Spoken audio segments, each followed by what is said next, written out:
bienvenida a todas las personas que nos visualizan el día de hoy en este taller práctico de redacción jurídica, ¿sí? Vamos a dar las bases prácticas y sencillas de cómo debemos redactar, en qué tal vez nos estamos equivocando, qué es lo que debemos de poner atención para una mejora en nuestra impartición de justicia. El día de hoy, el magistrado presidente estaba fuera de la ciudad, pero no antes de salir de la ciudad, tuvo el gusto de dirigirnos un mensaje de bienvenida para este taller. Hola, ¿qué tal? Su servidor, magistrado Daniel Espinosa Licón, presidente del Supremo Tribunal de Justicia del Consejo de la Judicatura del Estado. En esta ocasión, para agradecerles y reconocerles su interés de la capacitación, la profesionalización y la actualización. En esta ocasión con el tema de argumentación, tema importante, porque como lo dice el argentino Ricardo Guazzini, la labor del abogado es ser intérpretes. Interpretamos normas, interpretamos pruebas, interpretamos hechos. Y en esta labor interpretativa y posteriormente persuasiva con la argumentación, cometemos muchos errores y estamos en el rubro de las falacias o del sofisma. Falacia, esa interpretación culposa, porque estamos interpretando incorrectamente la norma, pero a título de culpa.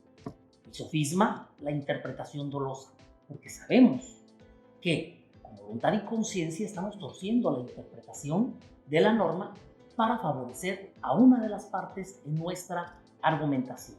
De ahí que en el terreno de las falacias se cometen muchos aspectos de incorrecta interpretación de la norma que siempre generan un daño a alguna de las partes.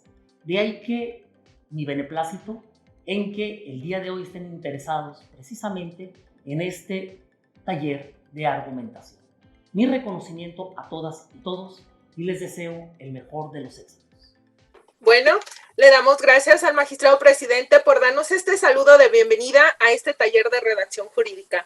A continuación, tenemos la grata presencia de nuestro magistrado Antonio Fierro Ramírez, presidente de la Comisión Transitoria de Capacitación, Actualización y Profesionalización del Supremo Tribunal de Justicia, quien nos honra con dar algunas palabras de bienvenida a este taller. Adelante, magistrado, bienvenido.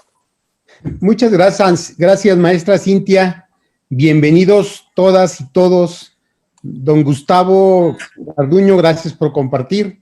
Y es un placer poder verlos físicamente, todos los que tienen su cámara abierta.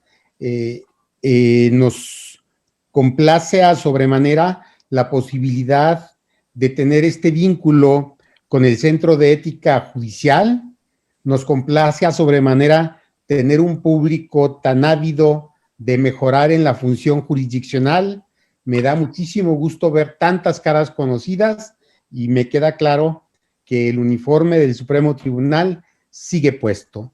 No olvidemos que este tipo de actividades, como este taller práctico de redacción jurídica, se llevan a cabo en cumplimiento a la acción del tercer plan de acción de gobierno abierto. Hemos hecho compromisos y estamos precisamente acatando esas disposiciones. Hoy, esta actividad nos será útil y nos será tan útil desde la expectativa de que uno de esos acuerdos es llevar a cabo la síntesis de sentencias de lectura fácil. Esta actividad nos lleva a buscar una ruta propicia y adecuada. ¿Cuál? Nada mejor que estar en manos de los expertos que nos tracen cuál es el lineamiento a seguir. El día que este tema se trató en el pleno del Supremo Tribunal, nos llamó muchísimo la atención la percepción equívoca que se presentó en torno a este debate. Pues nos queda claro que este tipo de sentencia, que no es una sentencia nueva, sino un resumen de aquello que cumple con las formalidades, la redacción jurídica, los fundamentos, la motivación, la ponderación, de todos esos elementos de convicción que nos llevan a dictar una resolución de esta índole, tenemos que reducirla al máximo. No olvidemos que va enfocada principalmente a grupos vulnerables, a los niños, niñas, adolescentes, a los adultos mayores, a las comunidades indígenas, a las personas con discapacidad, a los inmigrantes. Estos grupos requieren que hagamos, valga la expresión, una traducción de esta sentencia, de su terminología legal. ¿Para qué? Para acercar este tema de justicia a el común. Todo mundo tiene derecho a tener un conocimiento cierto, expedito, sensible, sencillo, de las resoluciones que se emiten en el Supremo Tribunal. Este es el medio propicio o uno de los medios propicios para lograrlo. Yo les agradezco su presencia, les felicito y les reconozco a sobremanera a los docentes, al Centro de Ética Judicial, a la Dirección de Capacitación y sobre todo a todos y cada uno de aquellos que enriquecen esta actividad con su presencia. Su presencia da la pauta para saber que hemos elegido un camino adecuado y es el camino de la capacitación constante. Felicidades, bienvenidos y gracias de nueva cuenta al Centro de Ética Judicial. Licenciada Maley, don Gustavo, bienvenido. Muchas gracias. Gracias. Gracias, magistrado. Ahora sí, les recordamos que ya en el chat ya está el link para que generen su asistencia de este curso. Les recordamos que necesitamos 3 asistencias de los 4 días que se implementará este taller para generar su constancia. A continuación, me da un gusto saludarla de nuevo, licenciada Maley Infante Moreno, actual directora del Centro de Ética Judicial, quien presentará al ponente, el maestro Gustavo Garduño Domínguez, que nos acompañará el día de hoy. Adelante, maestra. Muchas gracias, maestra Cintia Ochoa. Buenas tardes a todos. Antes que nada, queremos agradecer el mensaje del magistrado presidente Daniel Espinosa Licón, así como el del magistrado Antonio Fierros Ramírez. Deseamos que ustedes y sus familias se encuentren bien. Para el Centro de Ética Judicial es un gusto poder estar nuevamente con ustedes, aunque sea de manera virtual. Estamos conscientes de la gran responsabilidad que conlleva la labor judicial. Gracias por su disposición para continuar preparándose a fin de materializar la justicia en su estado. Como muchos de ustedes saben, el Centro de Ética Judicial es una asociación civil sin fines de lucro que busca conjuntar a la comunidad jurídica para promover la debida protección de los derechos humanos y la aplicación de la ética judicial como un medio para contribuir al logro de un Estado de Derecho justo, en beneficio de quienes requieren justicia en nuestro país. Les recordamos que contamos con una guía de aplicación de tratados internacionales de derechos humanos para la labor judicial, que actualizamos constantemente. Si la requieren, el enlace a la aplicación está disponible en el chat de esta plataforma o nos pueden escribir para hacérselas llegar. También les recordamos ver y escuchar Reflexiones en Minutos, que consiste en una serie de cápsulas en las que nuestros colaboradores, entre ellos el ponente del día de hoy, abordan temas actuales y relevantes en materia de derechos humanos y de ética judicial, las cuales difundimos a través de nuestras redes sociales y en nuestro sitio de internet www.centroeticajudicial.org, que también pueden visitar. Además, queremos invitar a quienes no lo hayan hecho a suscribirse a nuestro boletín vía nuestra página o en la liga que aparecerá en el chat de este foro y a seguirnos en nuestro Twitter @c_mx. Estamos ciertos que compartimos con ustedes que la ética debe ser el punto de referencia del actuar humano y más aún en el ámbito de los derechos humanos y de la administración de justicia. Sin ética, los derechos humanos se violentan y con ello la justicia. Nuevamente queremos agradecer al Supremo Tribunal de Justicia del Estado de Jalisco el interés para llevar a cabo este taller. Ahora me permitiré presentar al ponente de este taller. El maestro Gustavo Garduño Domínguez es licenciado en Derecho por la Universidad Panamericana Campus México. Ha realizado diversos cursos de posgrado en la UP, así como en la Universidad de Buenos Aires, Argentina. Es maestro de Derecho Procesal Constitucional y también maestro en Derecho Económico por la Universidad Panamericana. Desde febrero de 2013 es candidato a doctor por la Universidad Austral Campus Pilar, Argentina, y desde octubre de 2017 es candidato a doctor por la Universidad de Navarra, con sede en Pamplona, España. Muchas gracias y bienvenido, maestro Gustavo Garduño.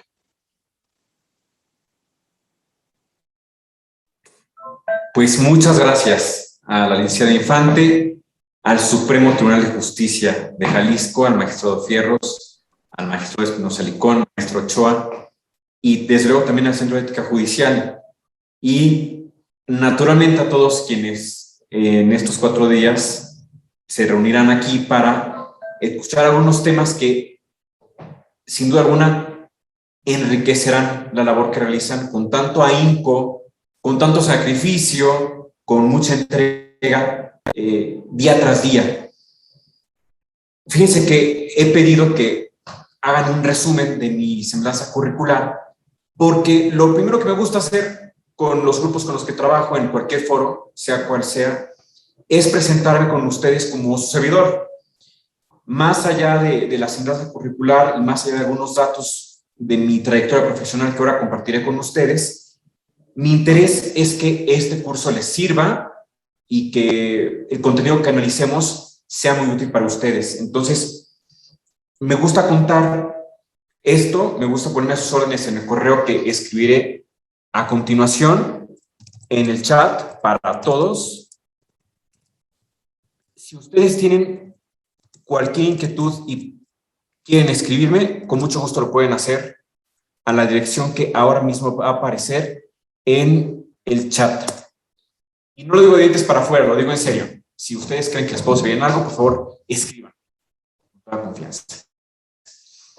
Siguiente punto. Fíjense que el Poder Judicial es el poder al que más cariño a nivel personal le tengo.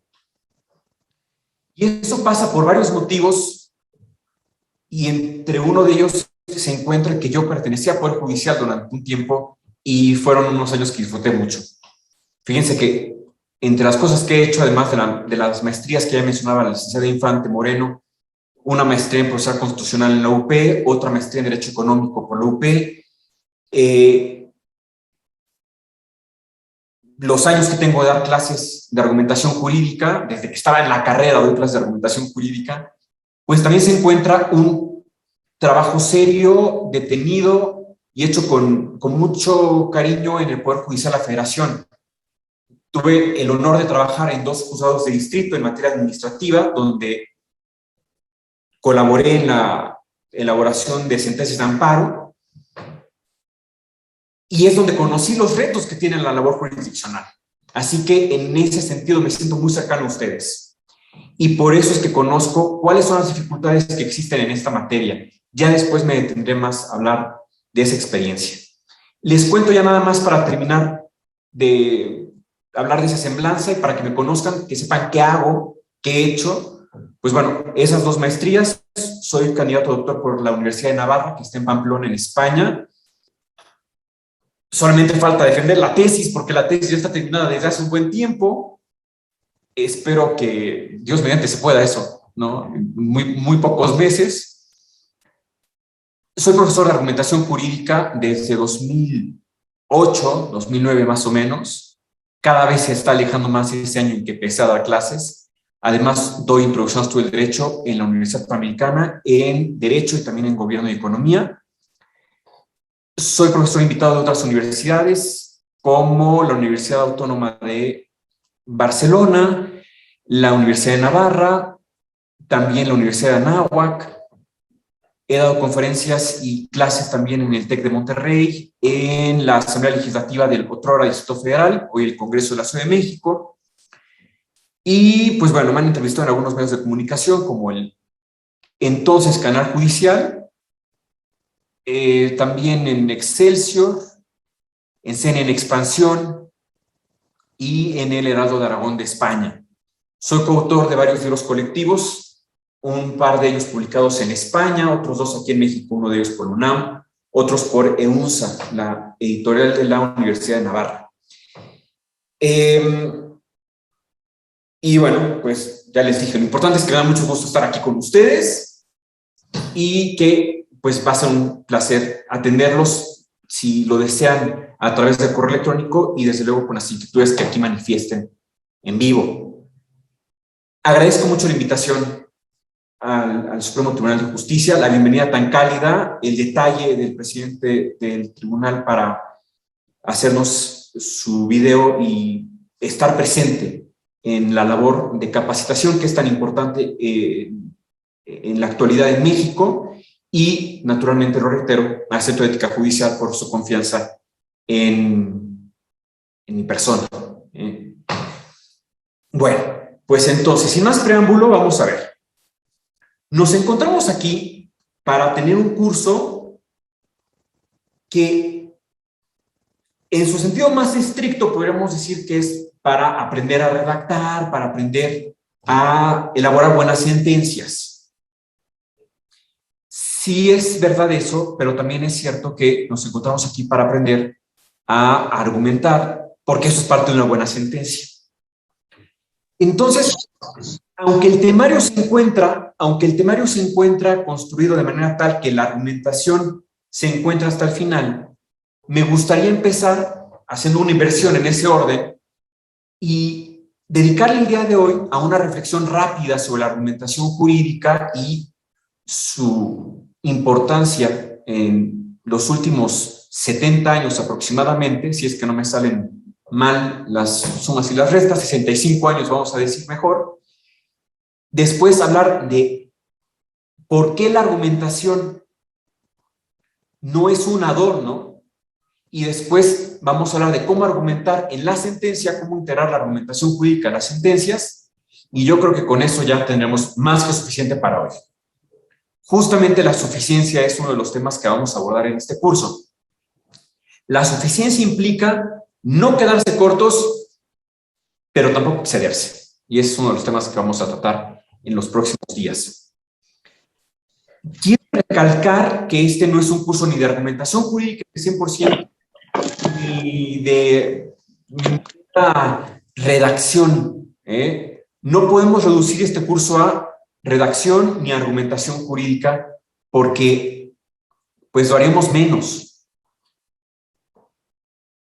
Y me parece también muy loable que ustedes tengan el interés de tomar este curso en estas 2 horas de la tarde, y me parece a mí muy loable que el tribunal invierta en ustedes, porque al final de cuentas, además de coadyuvar a la impartición de justicia plena, pues coadyuva también a la preparación profesional de los integrantes de la judicatura, más allá de que permanezcan el resto de sus vidas en este poder o no. Esto es algo que ustedes se llevan del tribunal en caso de que no permanezcan en él. Entonces, pues eso es algo que también se tiene que agradecer al tribunal en el sentido de que es formación no solamente que sirve al Poder Judicial, sino que es una formación personal y profesional para quienes lo integran.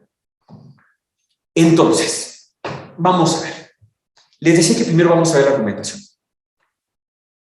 ¿Qué es la argumentación jurídica? Miren, en un plano muy teórico, como voy a estar en este rato, la argumentación jurídica es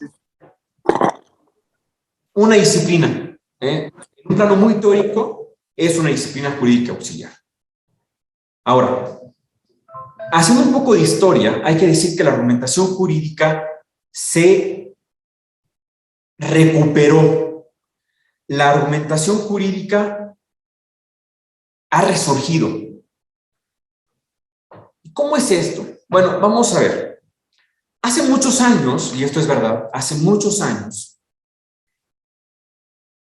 el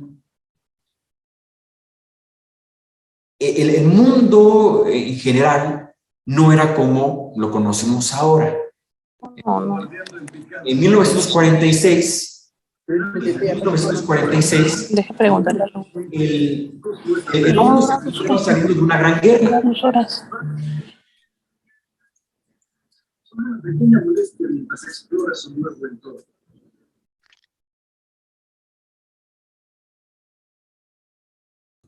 No sé hasta dónde me escuché porque me silenciaron. No sé hasta dónde habrá sido que me escucharon. Un favor, a ver, voy a hacer una pausa. Un favor, les pido a todos que silencien su micrófono haciendo clic en la parte izquierda de la plataforma donde dice desactivar audio. Debe aparecer una línea cruzada sobre... No. Y me parece que con eso habrá sido suficiente. Bueno, entonces, vamos a ver. Les decía, hace unos 70 años, por no hablar del número de años exacto, el mundo no era el mismo que actualmente. El mundo estaba saliendo de la Segunda Guerra Mundial. Es 1946, se está llevando a los superiores nazis, a los ideólogos del régimen nazi, al banquillo de los acusados en Nuremberg. Estos famosos juicios de Nuremberg.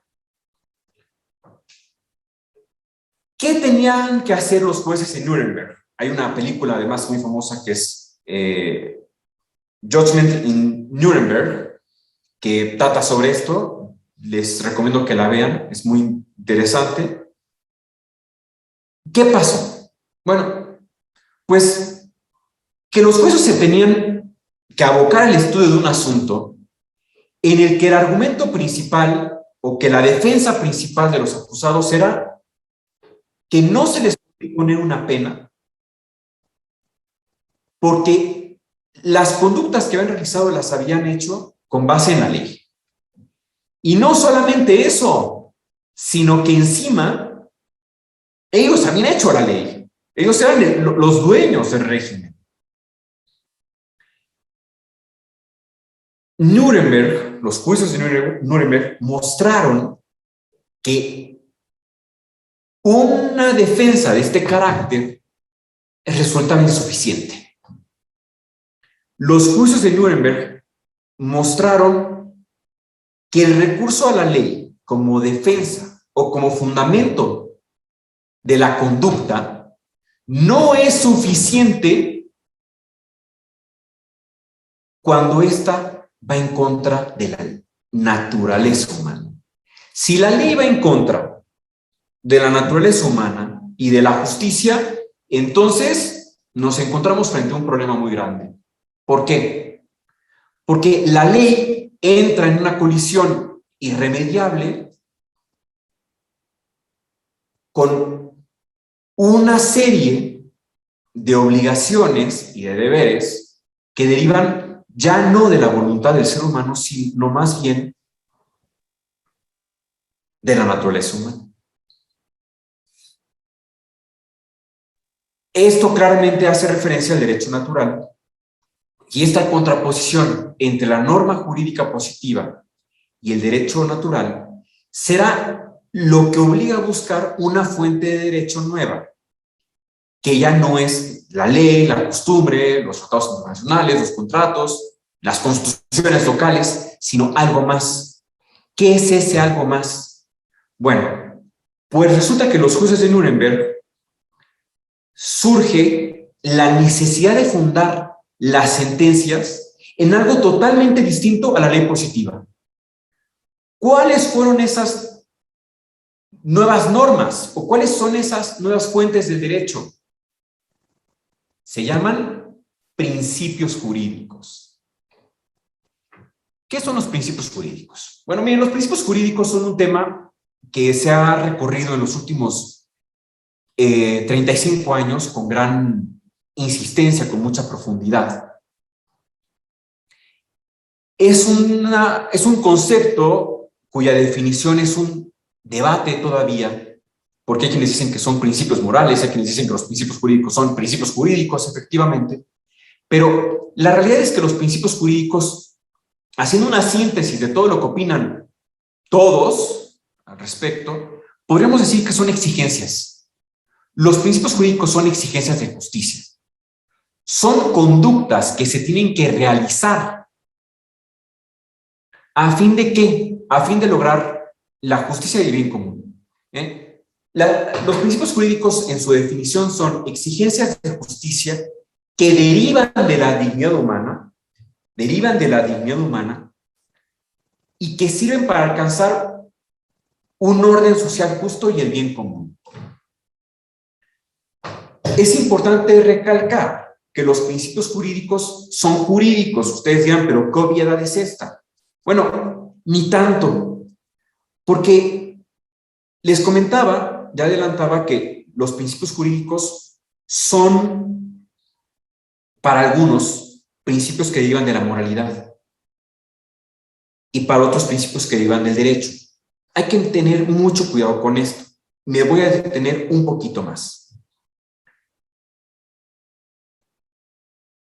Los principios jurídicos, les decía, surgen en Nuremberg como, o se redescubren en los juicios de Nuremberg como la fuente del derecho en la cual se puede fundar una sentencia cuando la ley es contraria a la naturaleza humana. Ahora, estos principios jurídicos deben contener obligaciones de justicia para ser efectivamente jurídicos. No pueden ser principios morales porque los principios morales nos dicen lo que está bien y lo que está mal. Entonces, fíjense, a pesar de lo que diga, por ejemplo, Dworkin, Dworkin es uno de los que afirman que los principios jurídicos derivan de la moralidad. A pesar de lo que digan él y otros doctrinarios, tanto Ronald Dworkin como otros muchos de sus seguidores, los principios jurídicos no son principios que derivan de la moralidad, son principios que derivan de la justicia.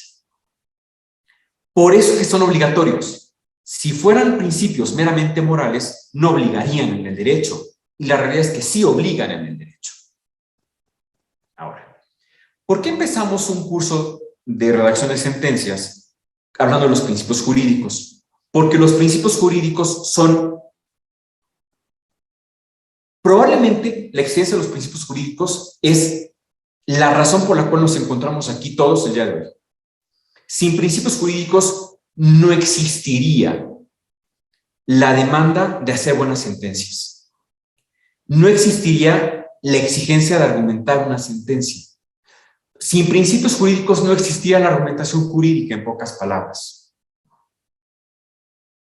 La argumentación jurídica es, además de una disciplina auxiliar del derecho,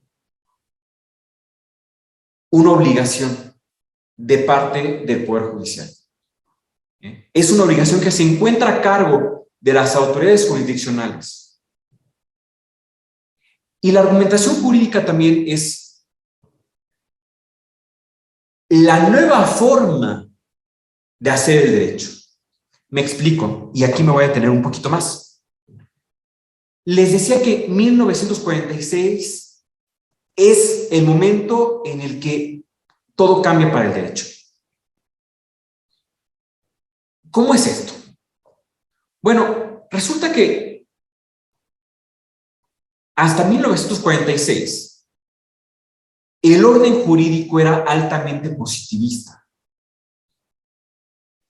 1946 es el momento en el que ese modelo de interpretación clásica, de interpretación meramente legal, da una vuelta de 180 grados, no de 360 como dicen a veces, sino de 180, y deja de ser o deja de tener esa alta carga positivista y gana, me parece que está fallando el audio, dicen aquí, no sé si se perdieron algo de lo que haya dicho antes o no. Se escucha perfectamente. Sí, muchas gracias, muy amable. Entonces, fíjense, 1946 es un parteaguas, porque se da un cambio del modelo positivista que se tenía a una nueva forma de construir el derecho. Muchas gracias, gracias por avisarme. Se hace este cambio de agujas, vamos a decir, para que el derecho se convierta en un sistema no solamente de normas positivas, sino también un sistema que, además de tomar mucho de la ley, tome también de la justicia. La justicia entendida como la correspondencia entre el derecho natural y lo que se ordena en una sentencia. Ahora, ¿por qué son importantes los principios jurídicos en la argumentación jurídica? ¿Y por qué es importante la argumentación jurídica para el derecho? Porque hasta 1946, lo que había a ultranza, hasta 1946, lo que hay solamente es interpretación jurídica. ¿Por qué nada más hay interpretación jurídica? Pues porque es lo único que se necesita. Hay que recordar que entre 1804, surgimiento del Código de Napoleón, y 1946, juicios de Nuremberg, el derecho, particularmente en los sistemas de derecho continental, se había construido a partir de la ley, a partir de los mandatos hechos por el legislador en las leyes ordinarias. ¿Cómo se aplicaban esas leyes ordinarias? Solamente con la interpretación jurídica. No era necesaria otra herramienta ni disciplina distinta a la interpretación jurídica.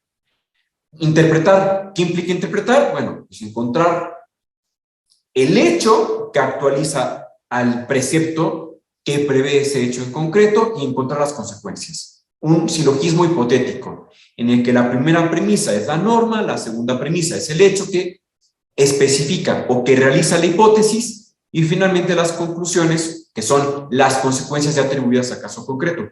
Eso era interpretación, y eso sigue siendo interpretación hasta el día de hoy. ¿Pero qué pasó? Bueno, que en Nuremberg se percatan de que esto no es suficiente. Los juicios de Nuremberg dejan ver que se tiene la ley, pero una ley que permite hacer las atrocidades cometidas por el régimen nazi hasta el final de la Segunda Guerra Mundial, pues no puede ser una ley. Pregunta el licenciado Aguirre Silva, ¿me podría repetir la frase hipotética? Sí, con mucho gusto. Va de nuevo. La forma de aplicar el derecho, porque el derecho era igual a la ley, ¿eh? La forma de aplicar el derecho hasta 1946 y la ley hasta el día de hoy, ¿cuál es? Interpretación jurídica.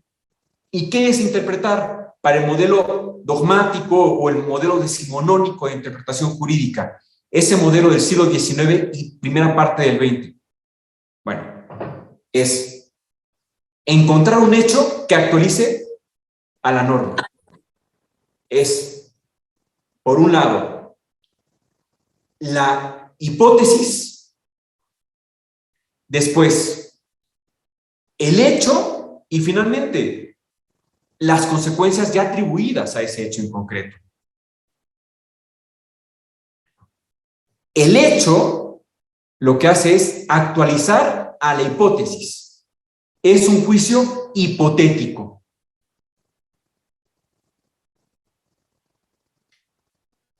El hecho actualiza a la hipótesis. La primera premisa es la norma. La segunda de las premisas es el hecho concreto, el hecho del caso, y finalmente la conclusión, ¿cuál será? Bueno, pues las consecuencias que se atribuyen al hecho, o bien la negación de las consecuencias previstas en la hipótesis normativa, porque el hecho no se dio. ¿Queda claro? Ok. Bueno. Entonces, les decía, ¿qué pasa? Que ese modelo pierde vigencia. Ese modelo caduca.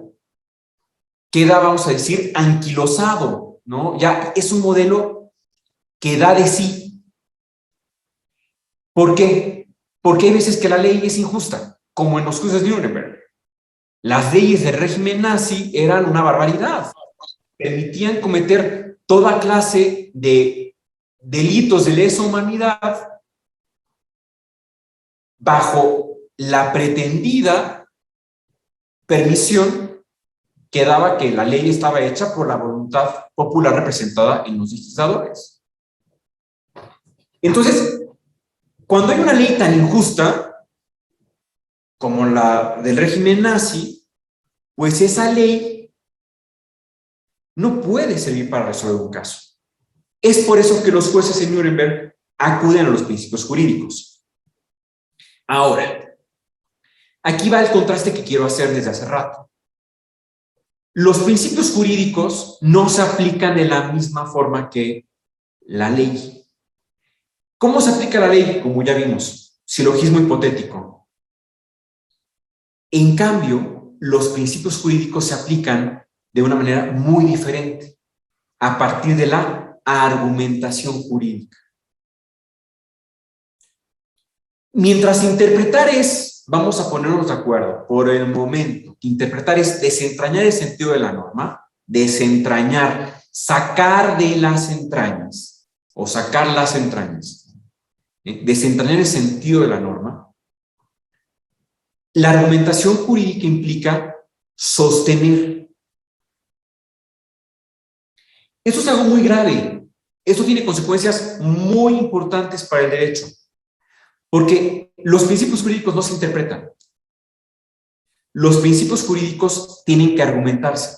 No pueden interpretarse los principios jurídicos.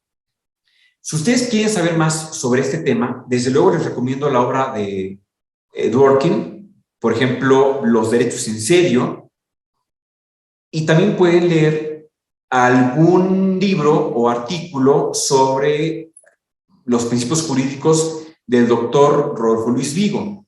Específicamente, él tiene un libro sobre los principios jurídicos, un libro chiquito así de unas 150 páginas, morado, que se llama Los principios jurídicos, perspectiva jurisprudencial, que trata sobre precisamente estas fuentes del derecho. Estas fuentes del derecho son muy diferentes a la ley, porque además de que no se aplican de la misma manera, los principios jurídicos tienen la gran distancia con respecto a las leyes de que su formulación es categórica, mientras que las leyes muchas veces también, además de categórica, es hipotética. Me explico. La formulación lingüística de los principios jurídicos es a modo de un enunciado categórico. Mientras que de los preceptos normativos legales es a modo de hipótesis. Los principios jurídicos no son hipótesis. Ejemplo, el principio jurídico de la protección de la salud. Debe respetarse la salud de las personas. Ahí tenemos un principio jurídico. En cambio, una norma, como por ejemplo, si una persona exige atención médica, entonces se le prestará de manera oportuna. Bueno, ahí tenemos una hipótesis. ¿Por qué? Porque hay un antecedente y un consecuente. En el caso de los principios jurídicos, no tenemos esa estructura. Esa estructura de los principios jurídicos es simplemente un enunciado categórico y punto. Por eso es que no se pueden interpretar. Los principios jurídicos se argumentan. Aquí está el quiz. Este es el tema. Ahora bien, hay que decir más cosas de la argumentación jurídica, como que, por ejemplo, la argumentación estaba abandonada. 1804 es un año en el que la argumentación entra en crisis porque se le dejará de utilizar. La argumentación jurídica no va a ser necesaria en esos 150 años, de 1804 a 1946. Pero en 1946 resurge, se rescata, y además de que se rescata, se hará indispensable para la adecuada labor jurisdiccional. Y esto, fíjense, que se debe a que la argumentación jurídica es la forma en que el Poder Judicial legitima su trabajo. La argumentación jurídica es necesaria para que el Poder Judicial justifique, en una sola palabra, para que justifique el por qué dicta una sentencia. La argumentación jurídica es también importante para el Poder Judicial como órgano del Estado, como poder de la separación clásica, para que legitime su trabajo. ¿Y por qué es esto? Porque el Poder Judicial, a diferencia de los otros dos poderes de la separación clásica, carece de legitimación democrática. Los otros dos poderes sí la tienen. El Poder Ejecutivo se legitima porque hay un grupo de personas que han votado por quien es su titular, y el Poder Legislativo igualmente se encuentra legitimado porque hay un grupo de personas que votaron por esa integración determinada. En cambio, el Poder Judicial no. Y menos mal, por cierto. Yo creo que estarán de acuerdo conmigo en que es mejor que lo dejemos como está. Parecería mejor, más conveniente. Pero el punto es que esa legitimación no la tiene el Poder Judicial. ¿Y qué tiene el Poder Judicial entonces? Bueno, la mejor forma de legitimar su trabajo es que haga una buena argumentación jurídica.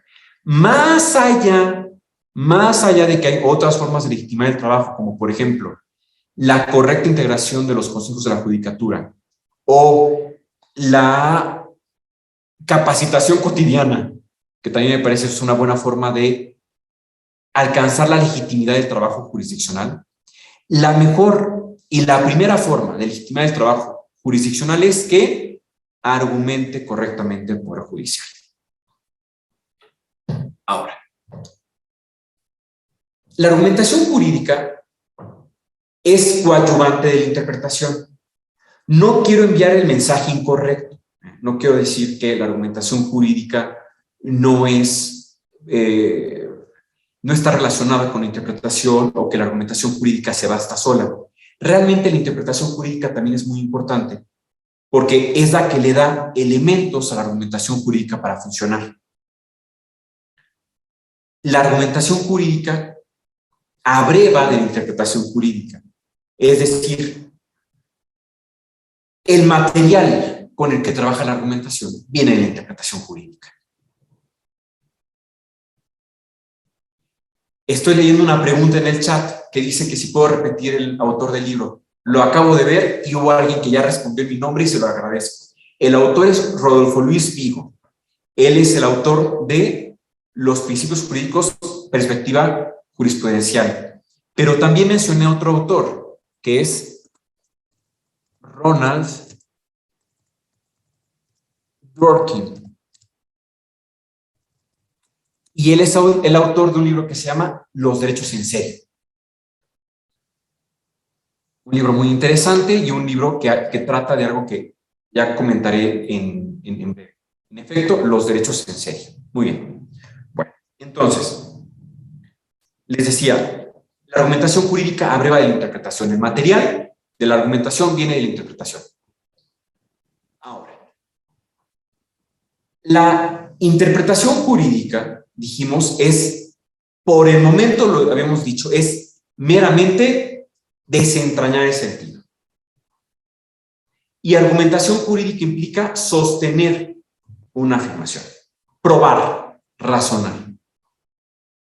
Aquí me gustaría hacer un poco de polémica y pues hasta el momento la dinámica se ha vuelto como de una exposición magistral, aunque como esto es un taller, podría admitir la participación, y lo digo porque podríamos polemizar, pero no sé qué tan tardado se volvería esto si fuera debate, ¿no? O si fuera abierto a la participación. Pero típicamente yo les preguntaría si están de acuerdo con esto o no. Hay quienes dicen que la interpretación jurídica también supone una labor creativa. Yo creo que sí, pero no tanto como para que la interpretación jurídica se vuelva sucedánea de la labor legislativa. Digo esto porque hay para quienes la interpretación jurídica, más allá de desentrañar el sentido de la norma, también supone algo muy grave, que es atribuir sentido a la norma jurídica. ¿La interpretación jurídica realmente implica atribuir sentido a la norma o meramente es descubrirse descubrírselo. Bueno, hay dos grandes corrientes en la actualidad. Hay quienes dicen que la interpretación jurídica nada más puede ser desentrañar, y hay quienes dicen que la interpretación jurídica también tiene que ser añadir o atribuir significado o sentido a la norma jurídica. Yo quiero que se note la frontera entre estos dos significados, porque quienes dicen que atribuir sentido o significado es parte de la labor interpretativa, están afirmando sin querer que el Poder Judicial le puede cambiar el sentido a la norma. Y esto se puede convertir en un riesgo muy grande, no solamente para el ejercicio jurisdiccional, sino también para el modelo de democracia en el que se supone que el Poder Legislativo es el que hace la norma y el Poder Judicial la aplica.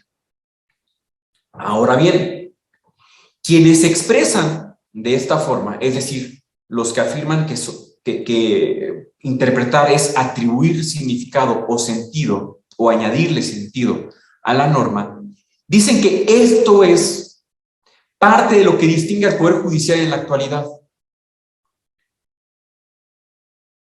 ¿Por qué? Bueno, hasta 1946, el Poder Judicial tenía una labor poco protagónica, o sería mejor decir, nada protagónica. Hasta 1946, la labor del Poder Judicial era, en muy pocas palabras, repetir la ley, tal cual.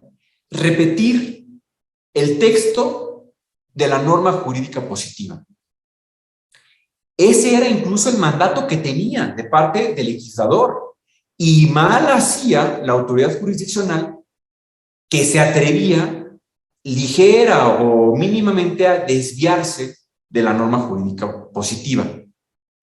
De hecho, los métodos de interpretación jurídica hasta 1946 no incluían, por ejemplo, la interpretación correctora, por ejemplo, ni la interpretación teleológica.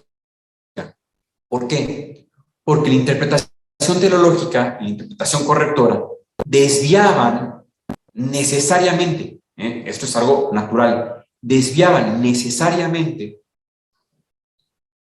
a la autoridad jurisdiccional de la esencia y de la finalidad del texto normativo. Por ejemplo, la interpretación teleológica de la que hablaremos mañana, la interpretación teleológica busca la finalidad puesta en la ley. Bueno, en principio, pero muchas veces esa interpretación se puede convertir en un pretexto para cambiarle la letra a la ley, para desviarse del texto normativo. Entonces, ese método de interpretación estaba vedado al juez, no podía utilizar esa aplicación, ese método de interpretación. Lo mismo pasaba con, por ejemplo, la interpretación correctora, la extensiva, la restrictiva. Son métodos de interpretación que desviaban al juez de la aplicación literal de la ley. La consigna que tiene el Poder Judicial de 1804 al 46 es aplicar la ley de manera exacta. De hecho, la aspiración que debe tener cualquier jurista en esos años es saber la ley de memoria. ¿Quién es el buen abogado? El que se sabe la ley de memoria. ¿Quién es el mejor poder judicial? El que aplica la ley de manera literal. Es más, si ustedes leen el artículo 14 constitucional, el mandato que tiene el Poder Judicial en materia civil es aplicar la ley según su letra, no la interpretación literal. La interpretación literal no es interpretación para el constituyente. Lean ese artículo. Por lo tanto, aquí notamos que la tarea tiene que ser aplicar la ley de manera literal. Retomo el punto. Para quienes dicen que interpretar es atribuir sentido o significado, o adicionar o añadir sentido o significado a la ley, bueno, pues quien lo haga así será el mejor intérprete. En cambio, hay quienes dicen, no, es que finalmente la interpretación es desentrañar el sentido, desentrañar el significado a partir de unos métodos autorizados, pero finalmente es desentrañar, extraer ese sentido. Esas dos son las grandes posturas que hay sobre la interpretación jurídica y debemos tenerlas presentes porque cuando hablemos de los métodos de interpretación y los correlativos argumentos jurídicos, nos daremos cuenta de que esa es una forma de ver al derecho, una forma de ver a la argumentación jurídica que necesariamente cambia el paradigma en el dictado de las sentencias.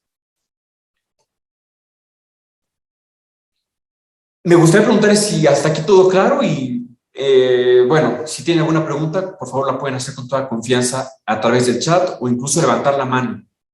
Zoom tiene ahí abajo de la imagen un recuadro que dice reacciones. Si hacen clic en reacciones, se encuentran con varios iconos y uno es levantar la mano. Si quieren, pueden levantar la mano con toda confianza y, bueno, si veo que alguien la levanta o si me hacen alguna pregunta, me detengo con todo gusto a responder. Bueno, perfecto, súper. Entonces, continuemos. Esto es para explicar el origen de la argumentación jurídica.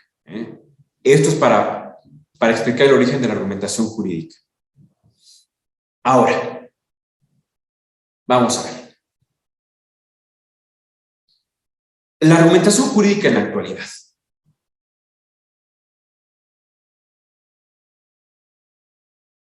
Hemos dicho que el Poder Judicial tiene que argumentar, hemos dicho que el Poder Judicial tiene que ir más allá de la interpretación jurídica. ¿Y cómo lo puede lograr en sentido práctico? Ya, de manera práctica, ¿cómo lo hace? Pues a través de los diferentes métodos de interpretación jurídica que se convierten en argumentos jurídicos. Mañana, por lo menos la mitad de la sesión, yo creo que hasta un poco más, la dedicaremos a hacer un estudio acelerado, bastante expedito,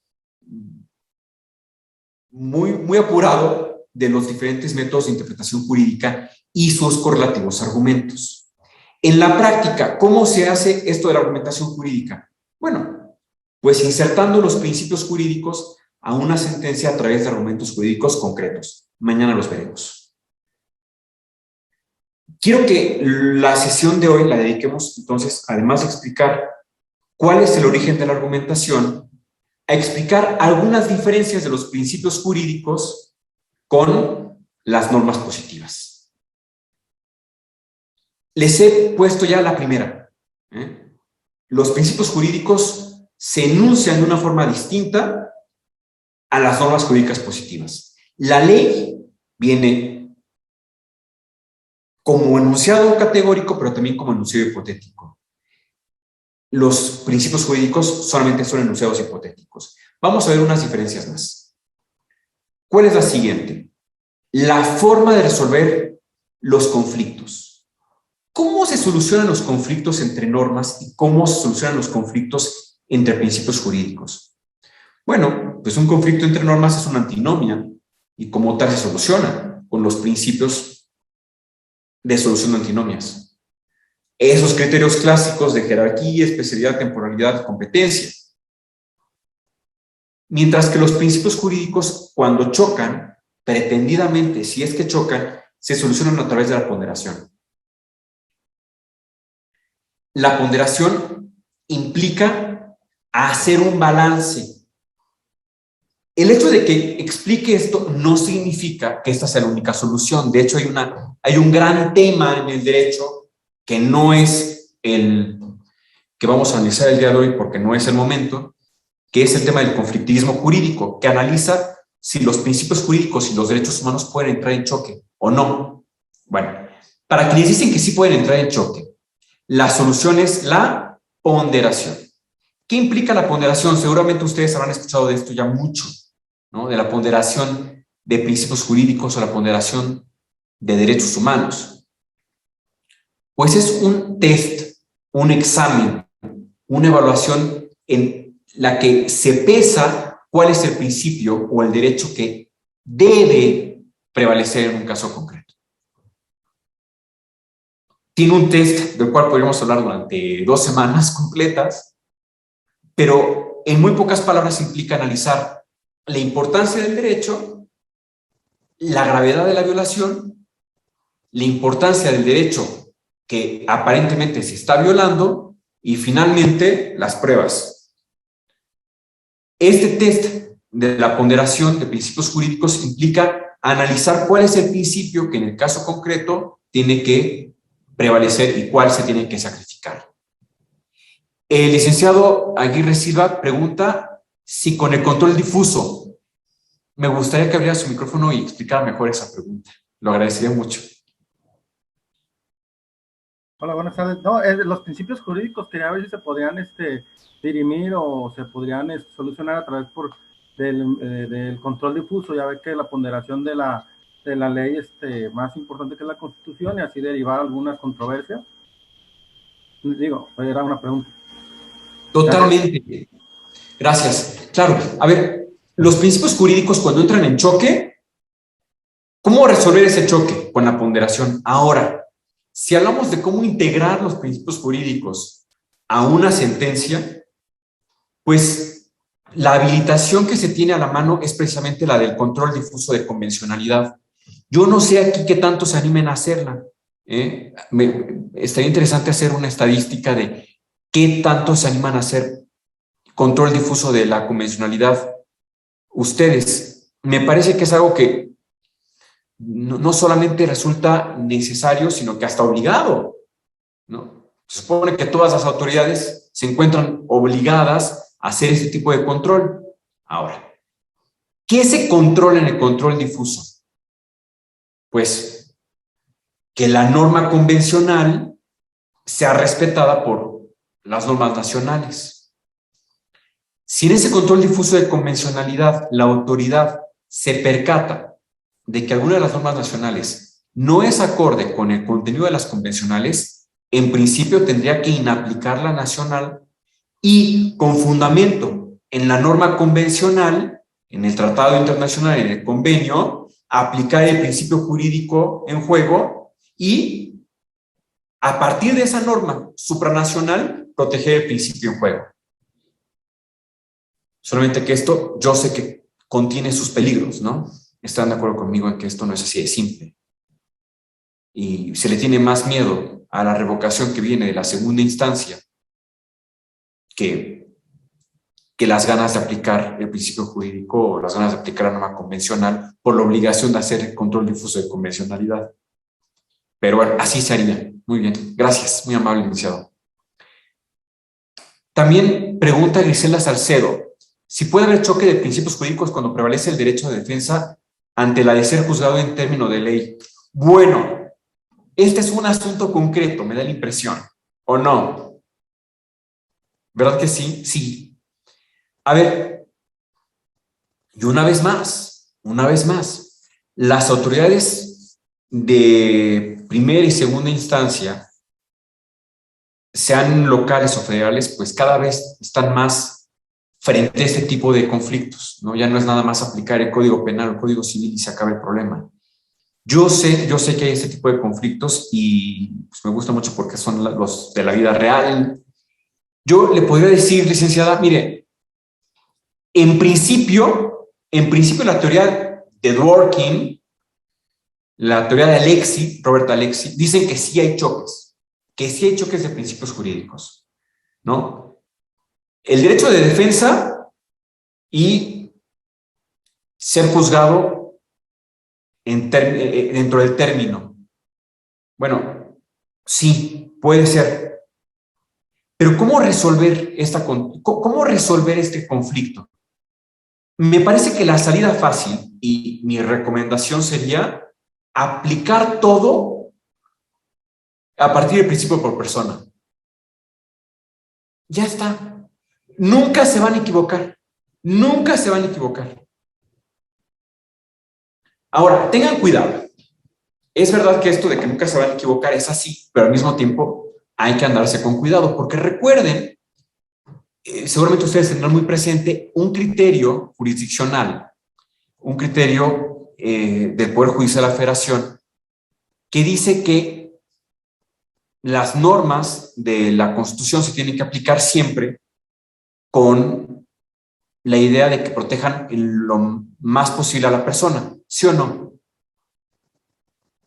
Así lo dice la Constitución y así lo dicen también los criterios del Poder Judicial, pero cuidado, hay por ahí uno suelto que en el rubro dice esta idea, pero que en los últimos 2 renglones de 14 renglones del criterio dice que si hay limitaciones constitucionales, entonces se aplica la limitación constitucional. Yo les diría que siempre opten por la protección del derecho de la persona y revisar que no hay una limitación constitucional. Si lo hacen así, nunca se van a equivocar. Ahora, ¿cuándo se dan los choques de derechos? Los choques de derechos se dan en principio, pero lo reitero, no me puedo meter a este tema, al conflictivismo jurídico, no me puedo meter a este tema. Hay quienes dicen que los derechos chocan entre sí, hay quienes dicen que no. Quienes dicen que sí chocan, afirman que los derechos se encuentran en continua colisión porque son de igual importancia y porque los derechos no tienen límite.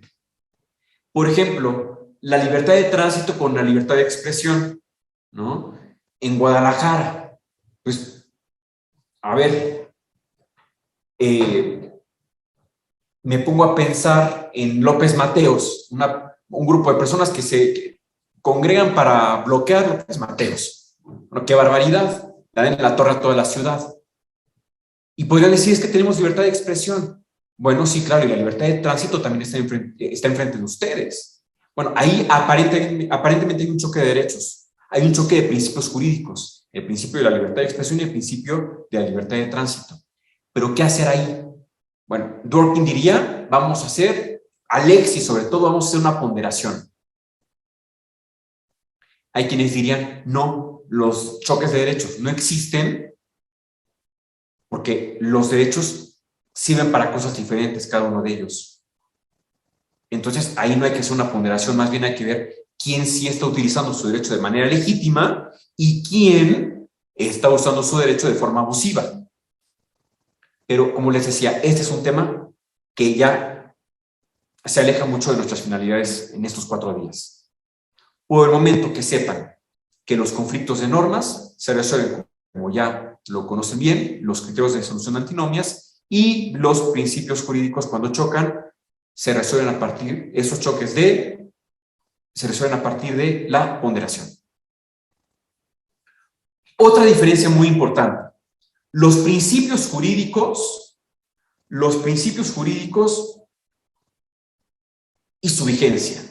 ¿Cuál es la vigencia de los principios jurídicos? Los principios jurídicos no tienen vigencia, son permanentes, a diferencia de las normas de derecho positivo que entran en vigor y permanecerán ahí hasta que el legislador quiera.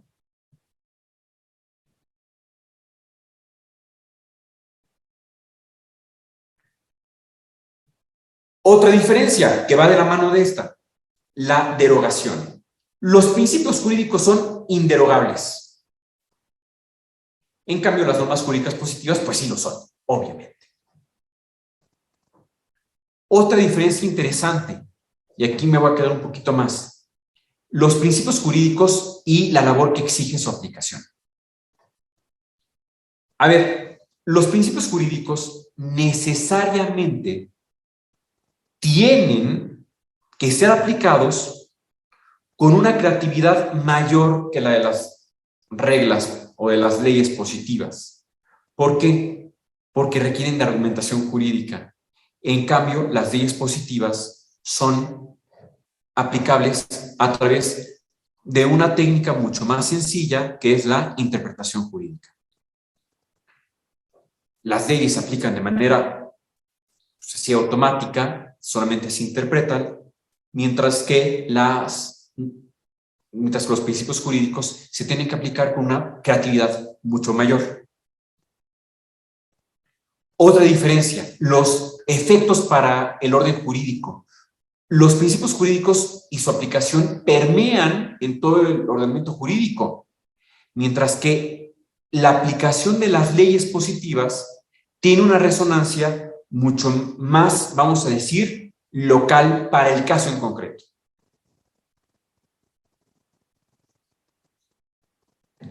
Las normas jurídicas positivas en ese sentido, pues se aplican para casos concretos, para casos específicos, y por lo tanto no alcanzan a tener la misma influencia en todo el sistema jurídico que sí tienen los principios jurídicos. ¿Queda claro? Bien.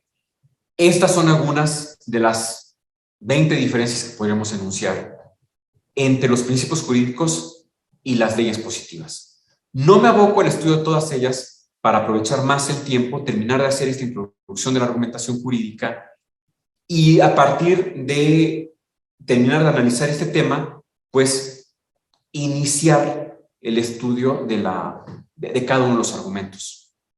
A ver.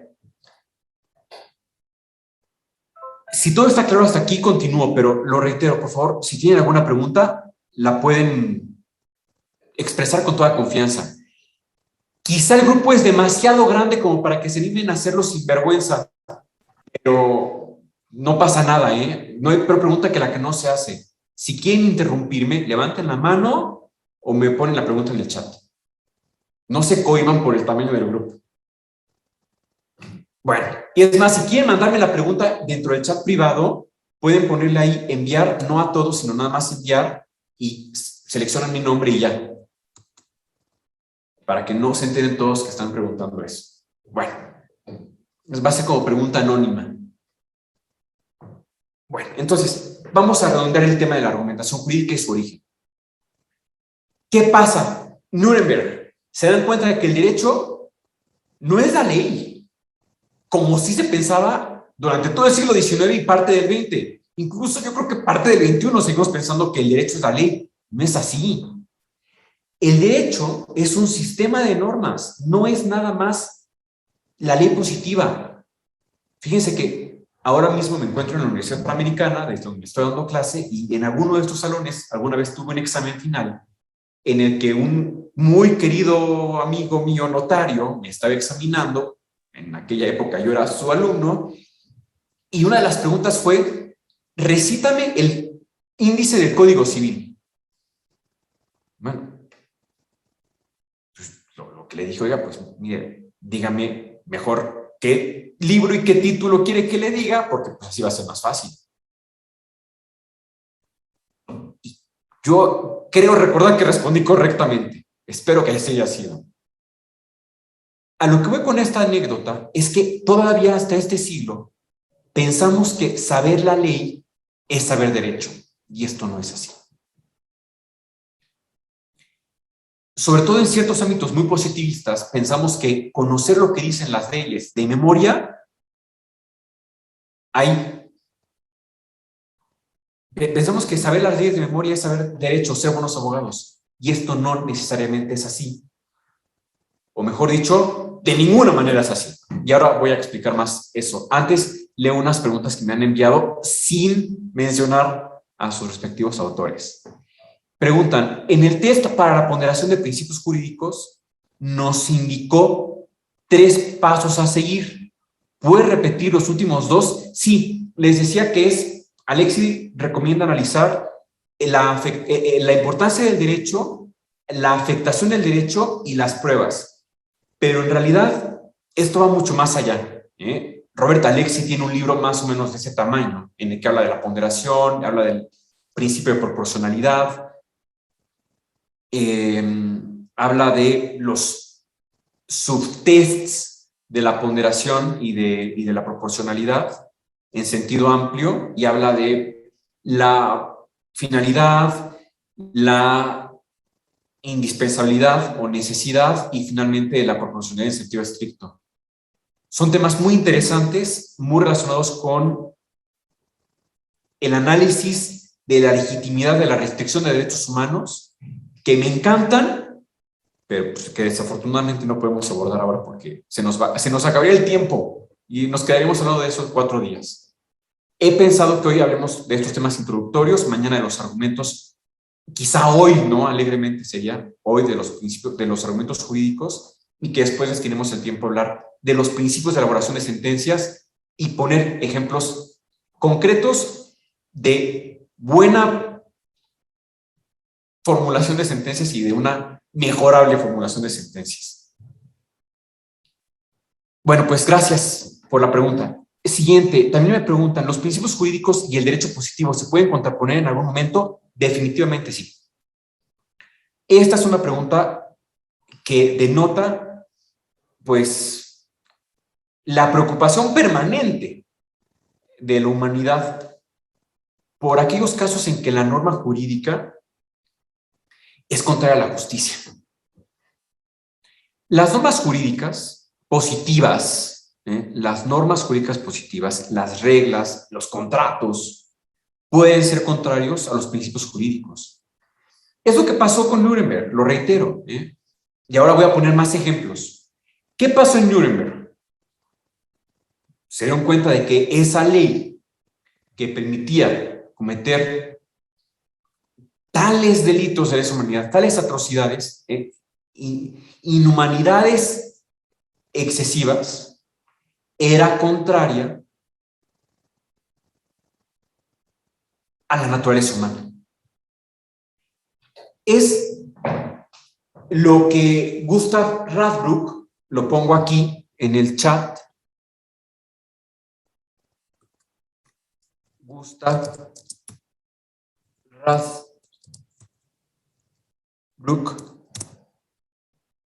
llamaría la injusticia extrema.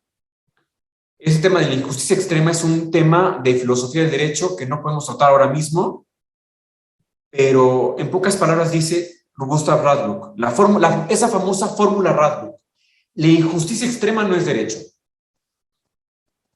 La injusticia extrema no es derecho.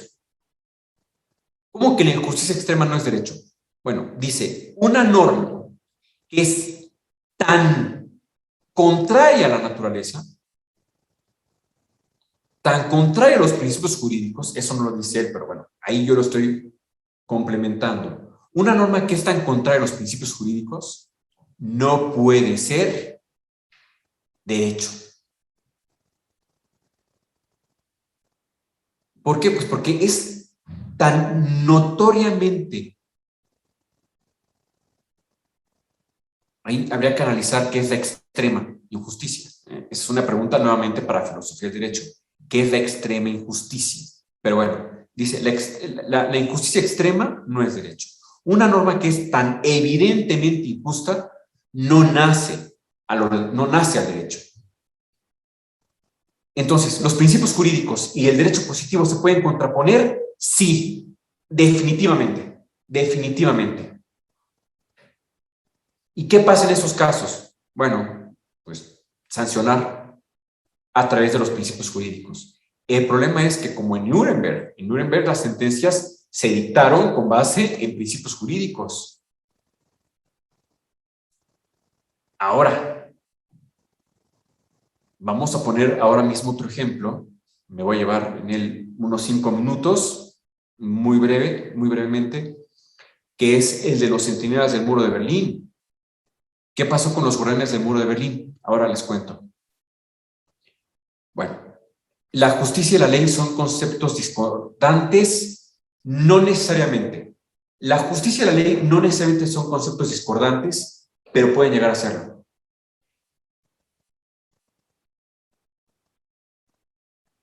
Y la justicia también hay que analizarla en la perspectiva aristotélico-tomista, ¿no? De que hay que dar a cada quien lo suyo, pero la justicia puede ser muchas cosas dependiendo de cada quien. Y esto está muy mal. A ver, cuidado. No vayan a pensar que yo estoy siendo aquí un relativista jurídico. No. La justicia es darle a cada quien lo suyo. Pero hay quienes dirían, no, es que para mí la justicia es algo diferente. Bueno, tenemos problemas. pero ahí hay más riesgo de que la ley sea discordante con respecto a la justicia. En la actualidad se ponderan más los principios jurídicos que el derecho positivo, definitivamente. Ahora, ¿cómo se ve al estudiar la jurisprudencia entonces qué es lo que debe prevalecer? Esta es una excelente pregunta, igual que las demás que han hecho. ¿Qué debe prevalecer? ¿Derecho positivo o principios jurídicos? Pues en Nuremberg prevalecieron los principios jurídicos. Cuando en 1992 se juzgó a los centinelas del muro de Berlín, prevalecieron los principios jurídicos. Pero cuidado, se echaron al plato a la irretroactividad de la ley penal. Ahora van a ver por qué lo digo. ¿Qué debe prevalecer? Bueno, miren, debe prevalecer la consideración. En el caso concreto, hay que hacer justicia. Eso es lo que debe prevalecer. Que se haga justicia a partir de la ley o a partir de los principios jurídicos es la siguiente pregunta. Si la ley permite hacer justicia, bueno, pues a partir de la ley. Y si no, habrá que hacer una argumentación mucho más elaborada a partir de los principios jurídicos. Que es a lo que llegaremos. Vamos a llegar a eso, lo prometo. Otra pregunta. Dice alguien que vio la película. El desenlace fue que solamente un juez no apeló y fue condenado, pero finalmente todos los jueces se absolvió por alegato de defensa en cumplimiento a su función y de aplicar la ley vigente de esa época. Sí. Y fíjense que Nuremberg es uno de esos grandes cuestionamientos a la justicia universal. ¿Qué hacemos con los tribunales ad hoc? Es peligroso, ¿no? Son muy peligrosos. Bueno, un ejemplo más y retomamos el tema de, bueno, todo está relacionado, pero volveremos a este tema del análisis de del peso que tienen los argumentos jurídicos en la actualidad. Fíjense, hace muchos años, o no tantos, 1972, una persona intenta huir de la Alemania soviética, intenta saltar el muro de Berlín y al percatarse de esto los guardias del muro, dos de ellos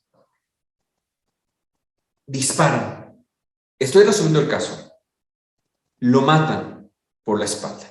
A los centinelas se les condecora por el cumplimiento de su deber y 20 años después, a los mismos centinelas los sienten del banquillo de los acusados para aplicarles el Código Penal. ¿Cómo ven? 20 años antes condecorados.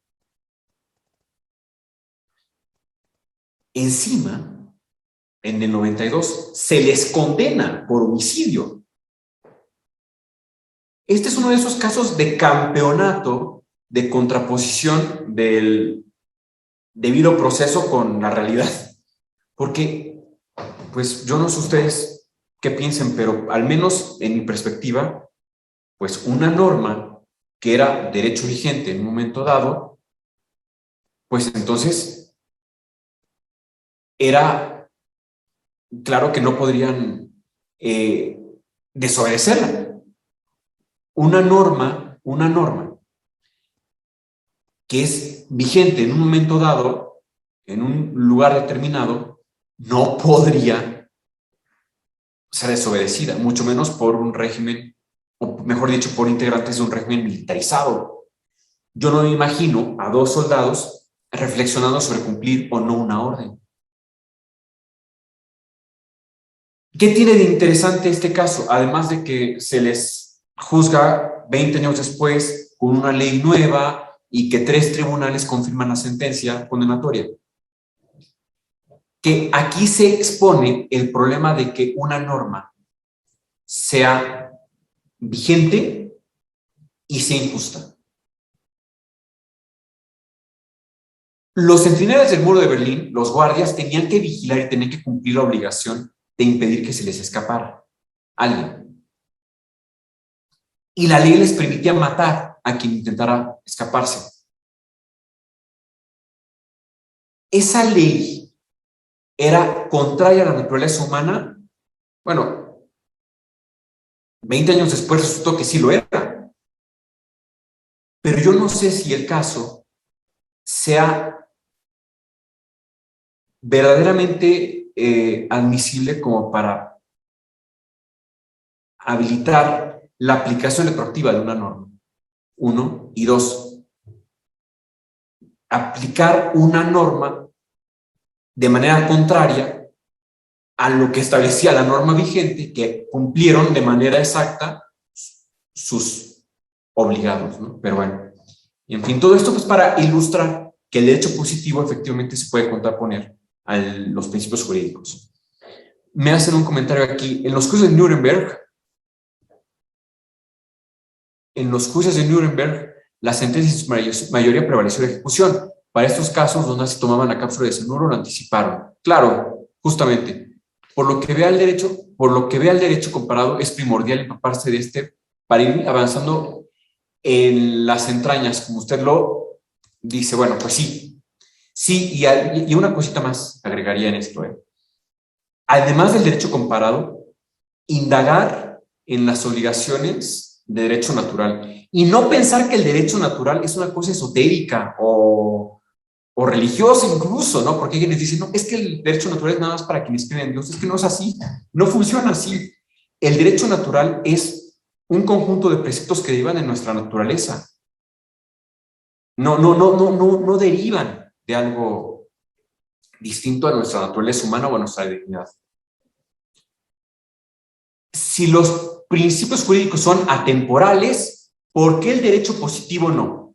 Una pregunta muy interesante. A ver, dijimos hace un rato que los principios jurídicos son permanentes, mientras que las leyes positivas no lo son.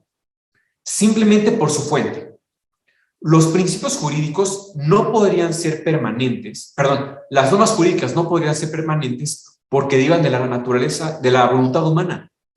En el momento en que el legislador decida reformar la norma donde se encuentran, entonces ese derecho positivo, en particular esa regla de derecho positivo, pierde su vigor y deja de ser atemporal. Por eso es temporal. En cambio, los principios jurídicos no pueden ser temporales, son permanentes porque nuestra naturaleza humana no cambia.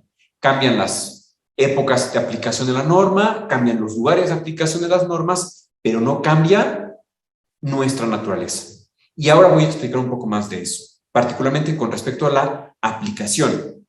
Dentro de la lista de diferencias que tendríamos que hablar está la siguiente. Gracias a la intervención que hacía su compañero, fíjense, les tengo que decir esto. Los principios jurídicos son permanentes y son ahistóricos. Los principios jurídicos son permanentes y son ahistóricos, con A al principio, A privativa. Sin embargo, su aplicación es histórica. ¿Cómo es esto? Bueno, los principios jurídicos no cambian. Siempre va a ser el mismo principio jurídico. Debe respetarse la libertad de las personas, debe respetarse la salud de las personas, debe respetarse la dignidad de las personas, debe respetarse el cúmulo de derechos que ustedes quieran. Ese es el contenido permanente. Son ahistóricos porque no cambian de lugar en lugar.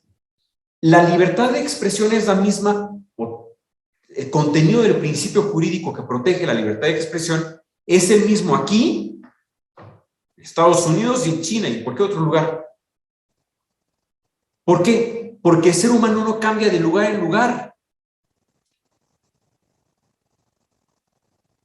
Lo que sí cambia es la época y el lugar. Por eso decimos que los principios jurídicos son permanentes, son ahistóricos, pero su aplicación sí es diferente en la historia. No es la misma forma de regular, por ejemplo, la privacidad en México que en Estados Unidos o que en la Unión Europea. ¿Por qué es esto? Bueno, porque la regulación es distinta. Porque las sociedades son diferentes. La protección a la privacidad es mayor en el papel es mayor aquí que en Estados Unidos y es mayor aquí en la Unión Europea que en Estados Unidos. Porque se trata de lugares diferentes. No es la misma la protección a la privacidad que tenemos hoy en día que hace 10 años. ¿Por qué? ¿Porque es diferente el derecho? No, no es diferente el derecho, es diferente el momento y, en su caso, también el lugar. Muchas gracias por esa pregunta que me suscitó esta aclaración. También preguntan, maestro, ¿y no considera que es algo parecido la fabulosa idea del actual gobierno de juzgar a los expresidentes cuando la mayoría de los delitos están prescritos? Bueno, esa es una pregunta de índole político, interesante y provocadora. A ver, considero fabulosas muchas ideas.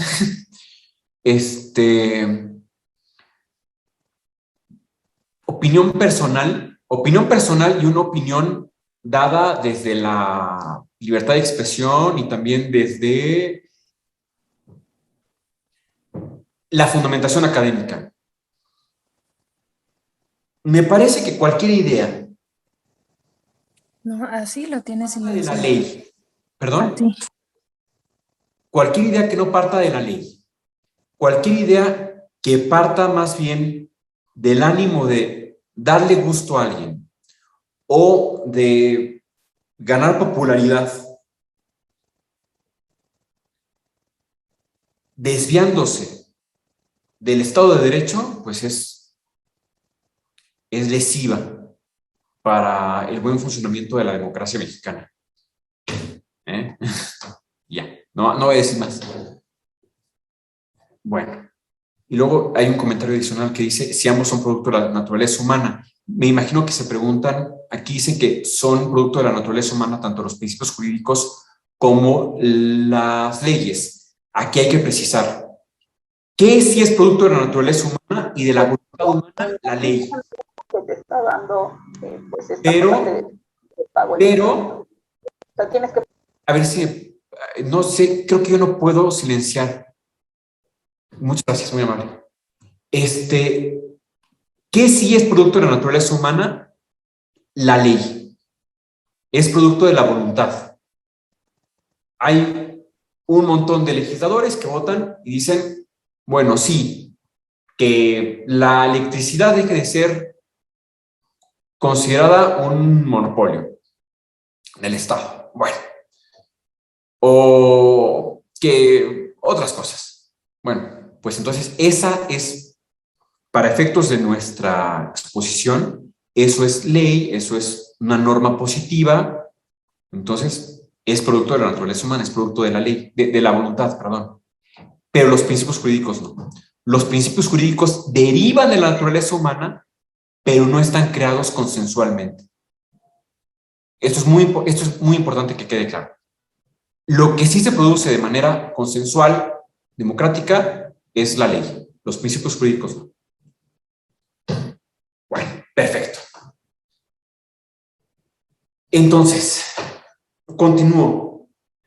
En ese modelo que llamamos decimonónico, porque es del siglo XIX, la ley era la única fuente de derecho, los jueces eran, como se define en francés, la voix de la loi, la voz de la ley, y quien sabía la ley, sabía derecho. Gran error. Gran error. Porque no siempre saber la ley es saber derecho. Más bien, algo de saber derecho es saber la ley. Ante todo hay que saber operar con ella, saber que la ley muchas veces, por ser un producto humano, puede distanciarse de lo que es correcto, pero además saber derecho es algo que ustedes están haciendo el día de hoy, que es formarse no solamente como técnicos en derecho, sino además como personas que sepan aplicar la norma y en general la ciencia jurídica, destinándola al servicio de la comunidad, al servicio al justiciable y no nada más por cumplir una meta de elaboración de sentencias. Bueno, muy bien.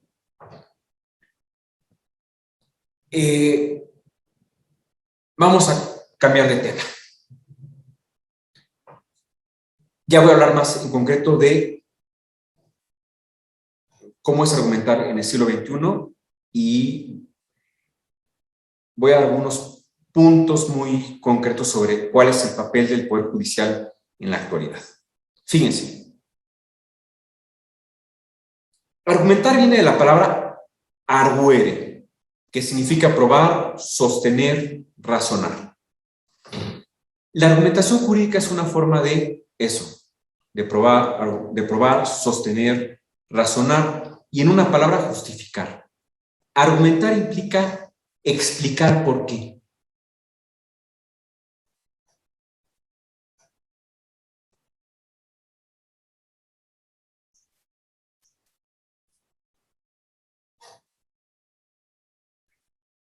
En una sentencia implica explicar por qué se tomó una determinación y no otra.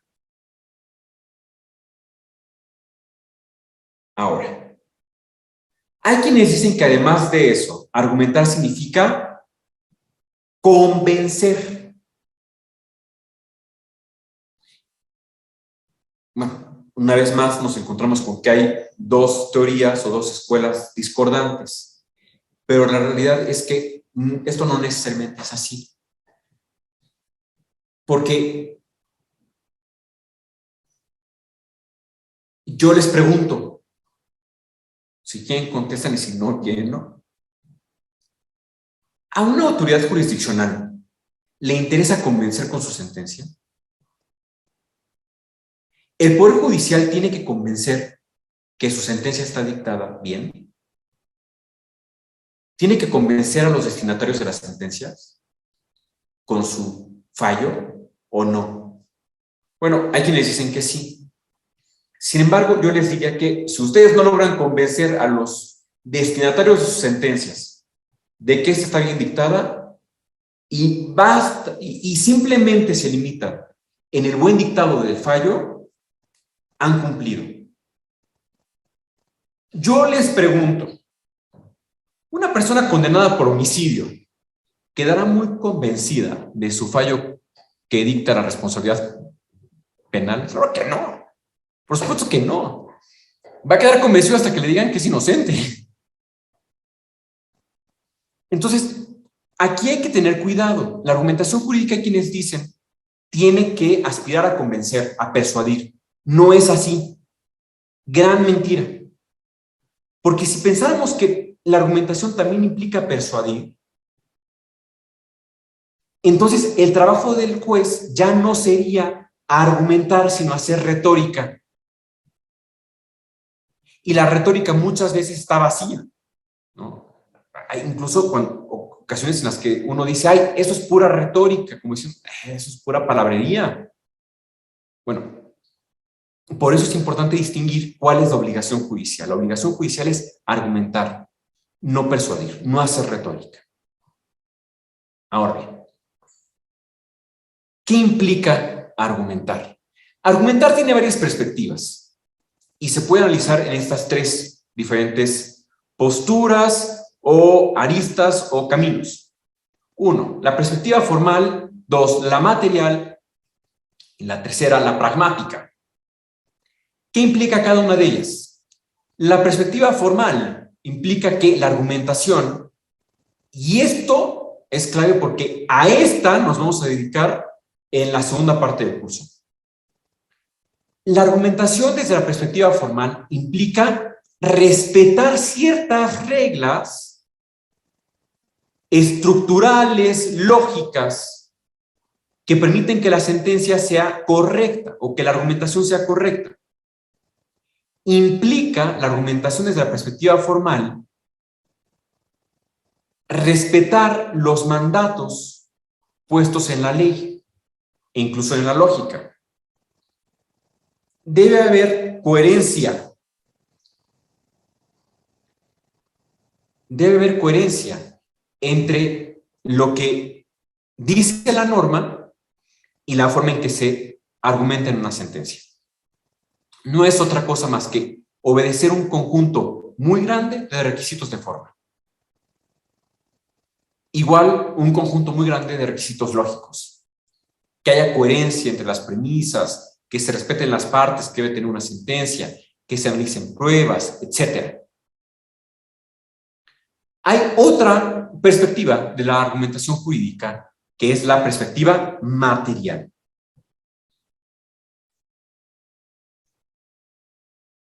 ¿Qué es la perspectiva material? La perspectiva material implica, más allá del cumplimiento de los requisitos formales, más allá de esos requisitos que ya he relatado o descrito, ¿cuáles son? Partir de la realidad. En muy pocas palabras, ahora explico qué significa eso, pero en pocas palabras es partir de la realidad.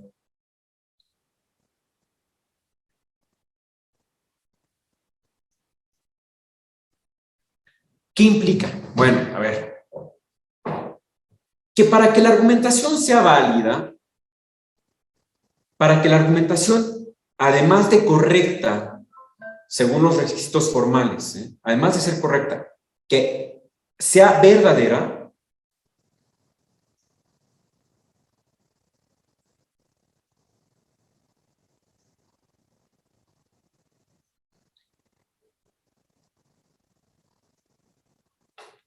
tiene que partir de hechos reales, tiene que partir de datos que son acordes a la realidad.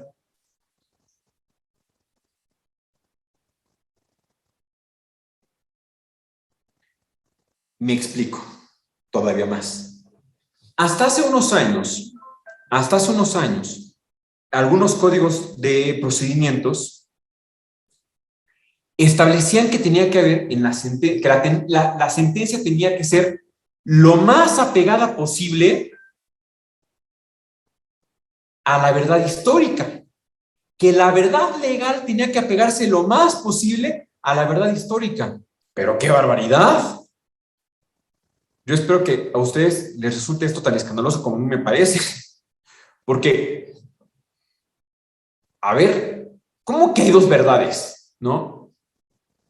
¿Que no hay una sola? Bueno, lo que dice la perspectiva material de la argumentación jurídica es que la argumentación, para ser válida, tiene que partir de la verdad. Y no hay más que una. Bueno, para que la argumentación sea válida, tiene que partir de unos hechos que sí sucedieron. Y tiene que partir de un análisis de pruebas correctamente hecho.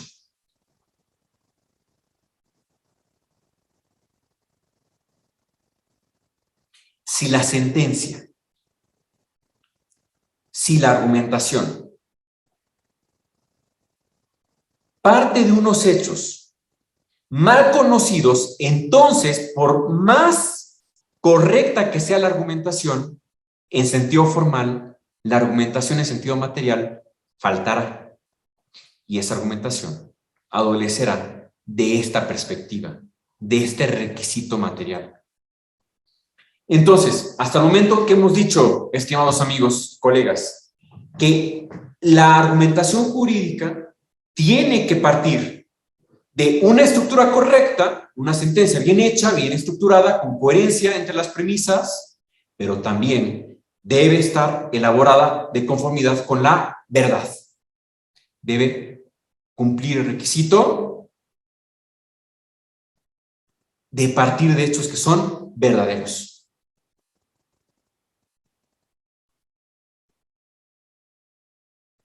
Debe partir del correcto conocimiento, del pleno conocimiento del caso.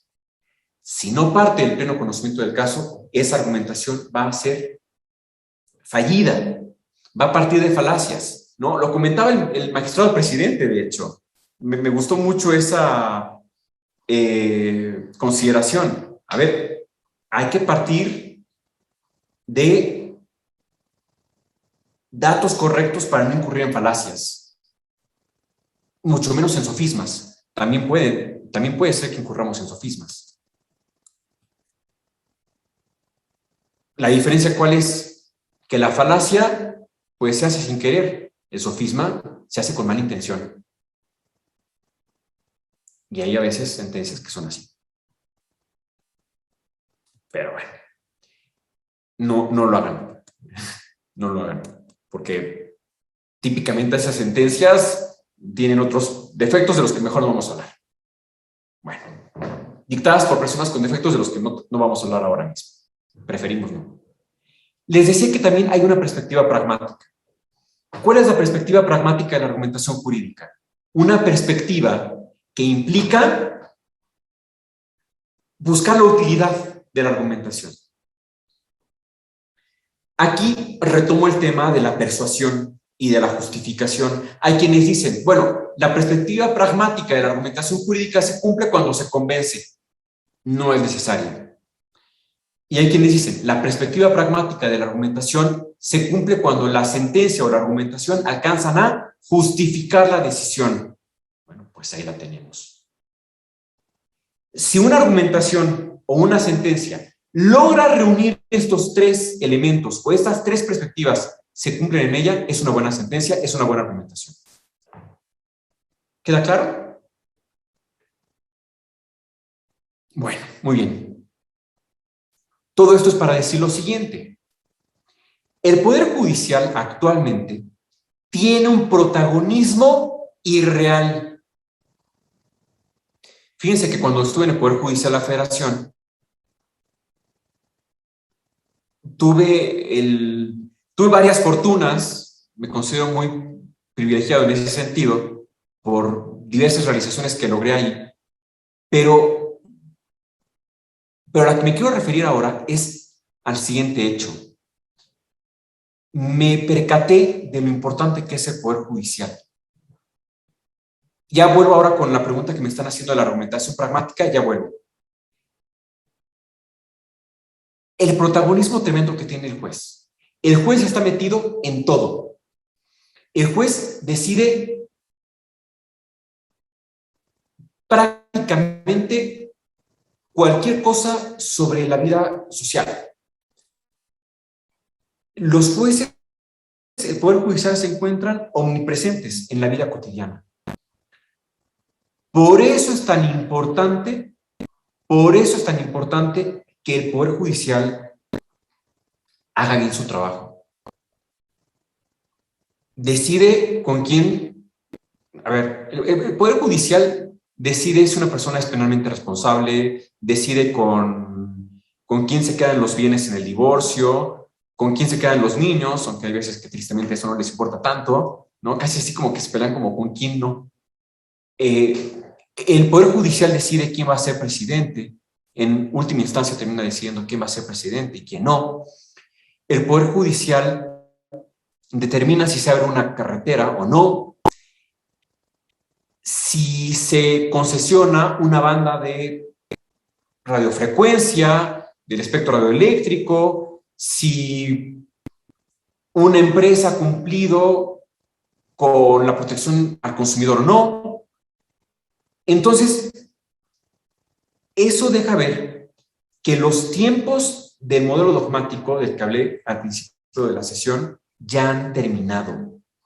Y esto deja ver que la carga que tiene ahora el Poder Judicial es mucho mayor. No solamente por la cantidad de asuntos que tienen y porque no hay un crecimiento proporcional muchas veces del número de órganos que resuelven con respecto al número de asuntos que se les presentan, sino que la carga es mayor en el sentido de que la obligación ya no nada más es interpretar, es argumentar, es sostener, no nada más interpretar normas o repetirlas, como antes se hacía.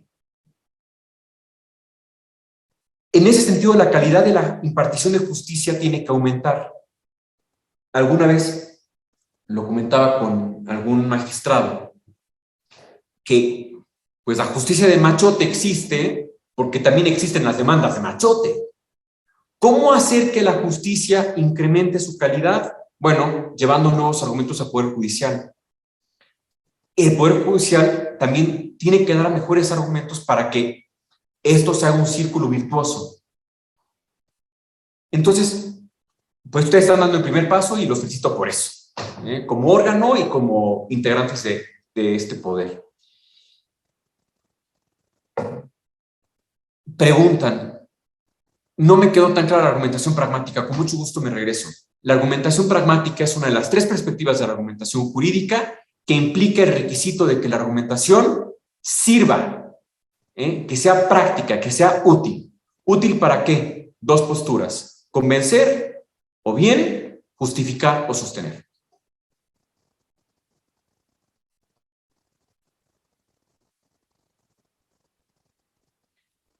También pregunta la licenciada Ornelas. De nada, licenciado, con mucho gusto. Dice, muy cierto, maestro, cuando se parte de una falacia o el que la emite se percata de su craso error, en su momento del craso error que cometió, esta sentencia lo perseguirá de por vida. Sí, es muy fuerte, es muy fuerte. A ver, sentencias como por ejemplo, esta sentencia que determinó la legitimidad de la separación racial en Estados Unidos, que en pocas palabras el precepto o el criterio fue, somos iguales pero debemos permanecer separados. Bueno, eso es una barbaridad, ¿no? Pero bueno, muy bien, muchas gracias. Muy bien, bueno, fíjense que puedo cerrar esta sesión, además de preguntándole si hay alguna duda, diciéndoles lo siguiente. Dice Francisco Carneluti, una sentencia que decide bien, pero razona mal, merece ser descalificada. Una sentencia que decide bien, pero razona mal, merece ser descalificada. ¿Por qué? Porque una sentencia llega a puntos resolutivos que son acordes con el derecho, con la ley, con la justicia, pues es una sentencia muy exitosa. Era la idea que llegara a eso. Pero si la sentencia llega a esas conclusiones o a esos puntos resolutivos sin explicar por qué ha llegado a ellos, entonces esa sentencia termina siendo un acto de arbitrariedad. Me explico. Una sentencia que, como por arte de magia, llega a una resolución justa, por más que decida correctamente, tiene que ser descalificada porque no ha explicado las razones. No ha explicado cómo llegó a esos puntos resolutivos. Y puede dar la impresión de muchas cosas malas. De que la decisión se ha tomado de manera distante al derecho y puede dar la impresión de que la sentencia también se ha dictado de manera arbitraria, de manera voluntarista, por gusto de la autoridad que la emitió y no con apego a la norma o a la justicia. Y bueno, pues con esas palabras y con esa reflexión de Carneluti es que cierro la sesión de hoy. Salvo que haya alguna duda de su parte o algún comentario. Como parece que no hay. Perfecto. Pues es todo por mi parte. Muy buenas noches. Gracias, licenciado Malé. Gracias a los magistrados, jueces y compañeros del Poder Judicial que nos visualizaron el día de hoy.